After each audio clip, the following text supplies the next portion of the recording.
So I got a question about enlightenment, so I thought I should stand on the enlightenment stone to answer it. This isn't the enlightenment stone, it's just a stone. Anyway, this person says, I'm thinking about having or getting enlightenment. If consciousness doesn't go backwards, that means you can't un-enlighten yourself. If you can't, and that means you can't not have it anymore, wouldn't that mean that you actually never had it to begin with? Like it's not something that you can have or get. If so, then what? Is it something that could just be activated or not? Also, I've heard that there could be different types of enlightenment too, or stages. What do you think, John? Do you think you could experience another enlightenment? Well, let me get down off my little soapbox here, and I'll do my best to answer that question. So, I mean, part of it is it comes down to language, really, doesn't it? This idea of getting enlightened, having enlightenment, all that kind of thing. I can only talk about my experience, which was I really wanted it. I didn't think I had it. I found myself a spiritual master.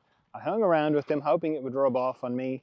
It didn't exactly work out like that, but in the presence of another person who was enlightened, I did get enlightened. And all the cliches about it were true. You know, before enlightenment, chopping wood, carrying water. After enlightenment, chopping wood, carrying water. That certainly was my experience. Didn't change. It wasn't a gradual thing. The process leading up to it was gradual, but the realization itself was instant. And yeah, I mean, there was an element to it where I went from thinking I didn't have something to knowing that I did. Okay, this ground is a bit soggy, so I'm not gonna sink in quicksand, which kind of bears out what I was saying earlier on about going lightly. So, can you get unenlightened? I haven't. You know, I thought I would. I thought when it happened, I thought, well, this is just another realization. I thought this is just another thing.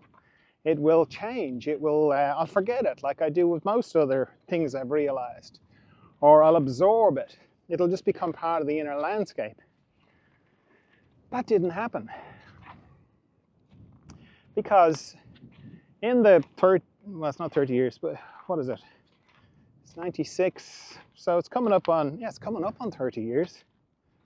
Yeah, wow, in the 30 years-ish, whatever, since I've checked in on it many, many times. When I've been in all sorts of different situations of distress.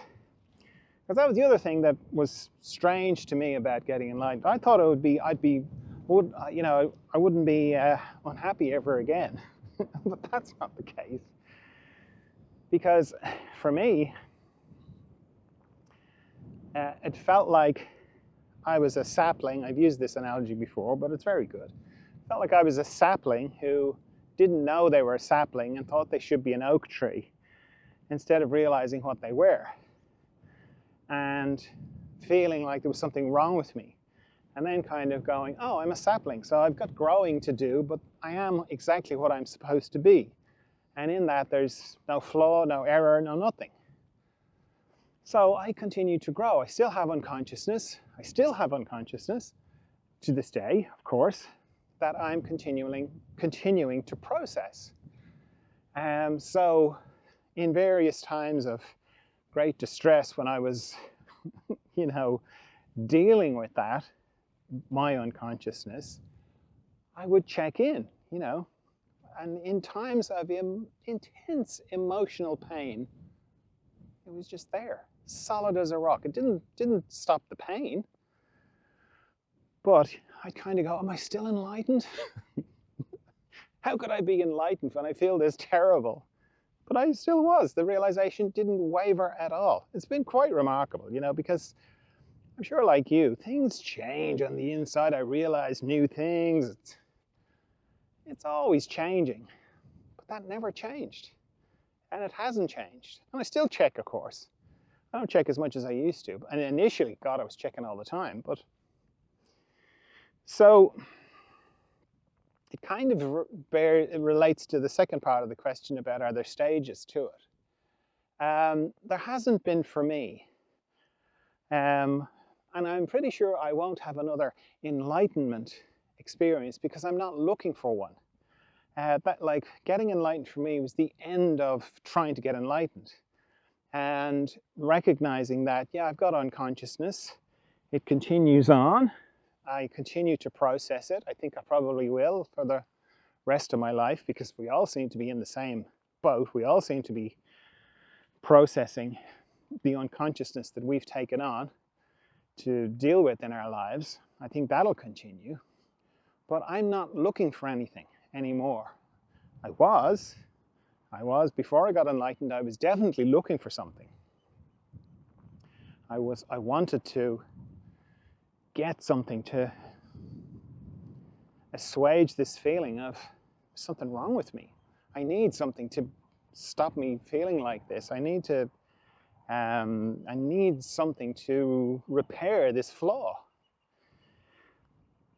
So, I would kind of go from one teaching to another, to one spiritual teacher, to another, to one book, to another, and so on. I don't have that anymore. So considering I'm not looking for anything, I'd be surprised if I had another enlightenment kind of thing. But having said that, in the process of turning my unconsciousness into consciousness, which is what we're all doing, I've had great insights. I mean, I'm way more conscious now than I was when I got enlightened, for sure, absolutely. But that's kind of separate. It feels separate to the enlightenment thing for me. And in a way, the enlightenment wasn't really a realization. It was just like a light switch, I went from not knowing to knowing. So the thing I've heard people, it's usually people, as I've said before, I didn't tell anybody about it for a long time, years, like 10 or 11 years. And then it's not like I went around telling everybody. It's just I wrote May a Noise, and I describe the process in that book. So often, or not often, but the only time I've heard about different stages of enlightenment is when people kind of go, oh, you're only this. They have a name for it, depending on the particular tradition they come through. Like somebody called me bodhisattva recently. Like, you're not a Buddha, you're a bodhisattva. And I was like, okay. Didn't mean anything to me. It wasn't like, oh, no, I've got to try and become a Buddha. Didn't have that at all. But most of the disturbance people have about enlightenment, and how dare you say you're enlightened. Like another one that somebody left a comment on YouTube was, those who speak don't know, and those who know don't speak. That's a common one as well. Which is like, how is that going to help you get enlightened? I'm not trying to sell you anything. I don't care whether anyone believes me or not, because it's nothing to do with anybody else. It's just between me and me. So, that's an extract from one of the passages, chapter 56, if you're looking for it in the Tao Te Ching, or the Tao of Being. And the other bit to it is, or the bit that goes before it, or further up on the passage, it says, speak, and there is speak and it's mist, or something like that, but be silent and there's confusion. Those two go together, so it's like words can't really describe it. And even though I talk about enlightenment, I know I'm not really describing it, but this idea of those who know don't speak, it's like, how are you going to get enlightened with that kind of thinking, because you're like, Are they enlightened? Because part of getting enlightened, or what I found very helpful, was being around somebody who I recognized as being enlightened. The living embodiment of it, not some mythical person from the past. Not to discount anybody from the past, but just like there's a certain amount of something gets eroded in you when you're around somebody and you recognize they've got it. They've got that thing I want. The living embodiment of it. So how are you going to be around somebody?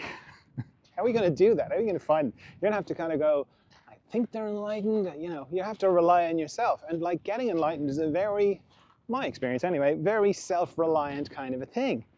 So if you can't even, it puts a lot of pressure on yourself to kind of decide, I think this person's enlightened. But I can't ask them, because if I ask them and they say yes, they're not. And if I ask them and they say no, they might not be, but they also might be. Yeah. That's one of the reasons I talk about it, because it's not helpful to be coy about it, I don't think. But anyway, that's just me. So in terms of degrees, it sort of smacks of hierarchy to me. And it smacks of people really talking about what enlightenment means for them. Like people are sending in their responses to what enlightenment means for them for the Enlightenment retreat towards the end of the year. And so for some people it's just one word, for other people it's a list. And for each person, it's fine, it's right. And if levitation, for example, is part of their thing, and that they're not enlightened unless they can levitate, that's fine.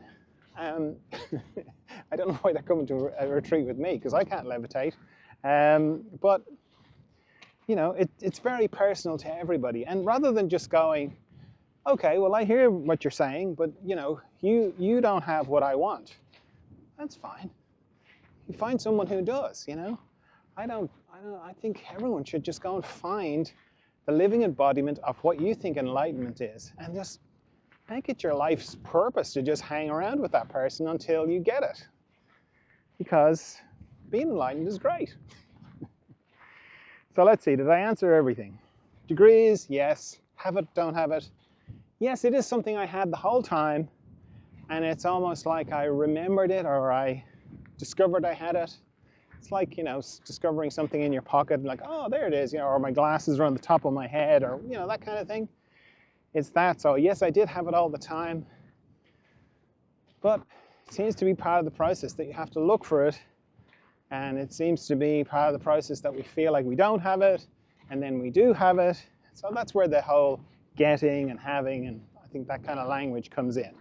That's what I think anyway.